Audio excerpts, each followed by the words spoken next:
What's up, guys? Farls here with Team of the Week 2 in Ultimate Team. It's Travis Kelce and Bobby Wagner, two great offensive and defensive masters. We'll talk about them in 1 second. But first up, I want to give you a couple budget picks for your lineup. Offensively, we'll start at the bottom, and now we will get to Chris Thompson. I still think you're better off with Tariq Cohen, who we talked about last week, his Team of the Week. It's faster with a little bit more agility, but it's that same type of player. Kilgore, usually like his strength, but his run block and pass block are a little bit low this year. If you need a burner on the outside, you don't have that John Ross. You just want the option. You want the kick return guy. This J.J. Nelson's always great in the base game, and he now has 91 speed, which is right up there for some of the best in Ultimate Team. Ben Watson is better than I thought as a receiving option. He's very balanced across the board. If you want to upgrade from the Julius Thomas or the Dennis Pitta gold items, maybe you're just trying to, you don't know if you want a speedy guy or what you want quite yet. This Watson's better than I thought he was going to be. Simeon doesn't have it yet. Not good enough across the board in my opinion. Leary, Bruce Matthews was the legend last week. He was kind of 90 strength, 90 run block, 90 pass block, kind of that balanced type player. Leary's that tier below of you should be here in a month from now. You should look to get this type of balance across your offensive line at a certain point, and his balance makes him a really nice option. I wouldn't overpay, but maybe he'll slip down because he is only an 85 at this stage. Fowler flies in. Now this is a salary cap legend from 2 years ago because he didn't cost that much cap, but you see with 80 run block and 85 truck, there's not many guys that have that. There's a Christian Okoye if you needed to go legend.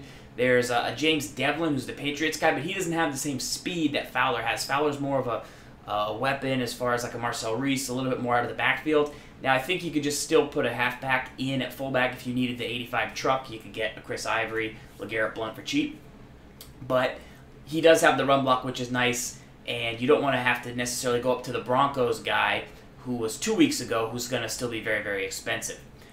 Crabtree, if you look at him, really, as far as core players go, there's not many. Like, you know, Odell Beckham has some of the same ratings, but you need to really power up receivers, T.Y. Hilton, to get the range of what Crabtree has. Now, will I get him for my squad? No, I think he's too balanced. I want a guy with a little bit more than 86 speed, maybe 88, or maybe his route running a little bit better, up in the 90s. But if you really do go and sort Mudhead by spec, release, route running, and you put it all in the high 80s, Crabtree's one of the only base guys now his Team of the Week that's going to show up for you. It is a nice item. It is balanced, but I do such specific things with my receivers. At 6'1", I would pass on the Crabtree.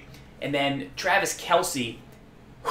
So, there's a couple things about Kelce. Number one, he's the only guy in the game with the speed, the run block, and the route running combo where they are.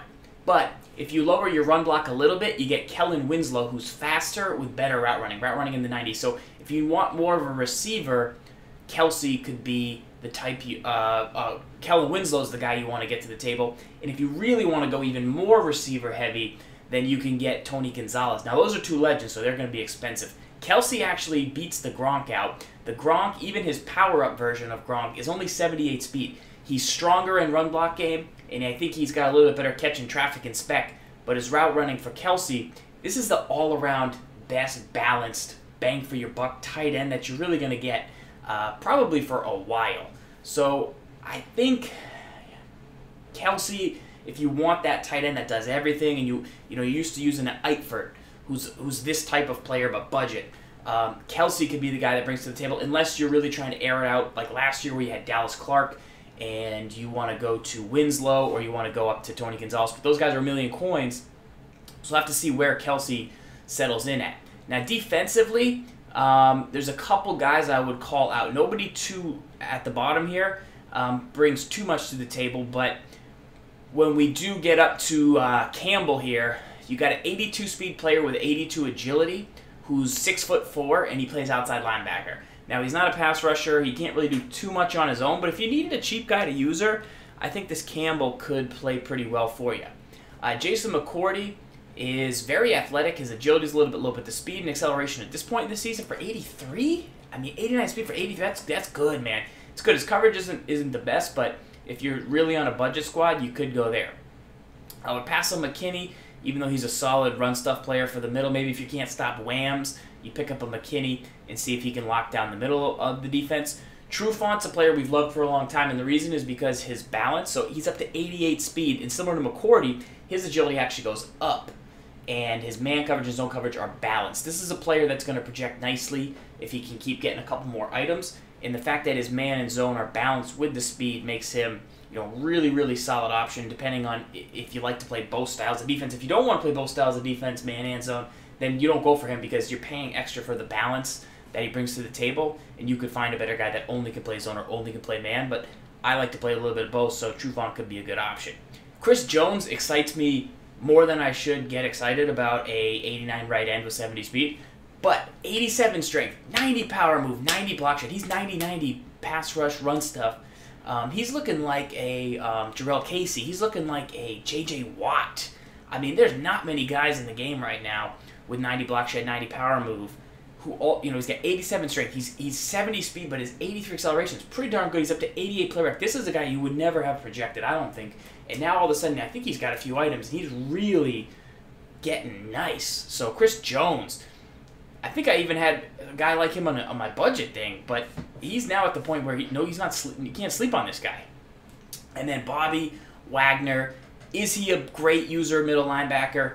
Yes. I mean, obviously, he's only 6 feet tall, which hurts him a little bit, but at 84 speed, that is up there with right about where you want to be at this point in the game. 91 block shed is the highest there is, aside from him and Mike Singletary. So he's a Mike Singletary type player. He locks down the middle of the defense. He's got 92 hit power, which is enormous, with 91 block shed to stop the run. Brian Urlacher is similar to Wagner. So Singletary is like a Wagner, a little bit slower, but that type of strong player. Then you have Urlacher, who's a zone coverage version of Wagner, a little bit taller, maybe a little bit slower, but a little bit more in the middle of the defense. All three of those guys can hit.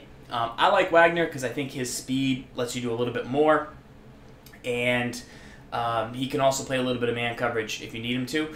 So that's why I like the Wagner, plus those two guys I mentioned are legends, and legends are going to be very, very expensive. So the Wagner is there. You know, until we see a Shazier, until we see some other speedy guys pick up middle linebacker items, you got to look to this Wagner to kind of potentially be that anchor of your defense. I know a lot of people are going with Michael Kendricks, who got an item last week as their user. Some people are still using guys like Anthony Barr. Maybe you went after the 86 bar to see if you like the height, even though his, you know, doesn't have as much everything that the Wagner has, but those are some options. That's who Wagner reminds me of, and he's not a legend, so hopefully his price will be a little bit less, and you can save on those guys. So those are my thoughts on Team of the Week. Let me know what you guys are thinking in the comments if you saw any sleeper guys that I missed. But for the most part, I mean, some really solid pieces that you can put in your lineup today, Kelce, Wagner, and they're going to stay there for a long time, and they do everything. They're not specialists, so I'd like to see that come to fruition. Did anybody miss a Team of the Week? You know, there's a couple guys that scored some TDs that I thought, man, we're close to having, you know, we almost had a Jadeveon Clowney sighting. We almost had a couple other options, so let me know if I missed any of those guys or who you want to see get a Team of the Week. But until next time, this is Farls reminding you guys to lock up, stay hungry, and we'll see you soon.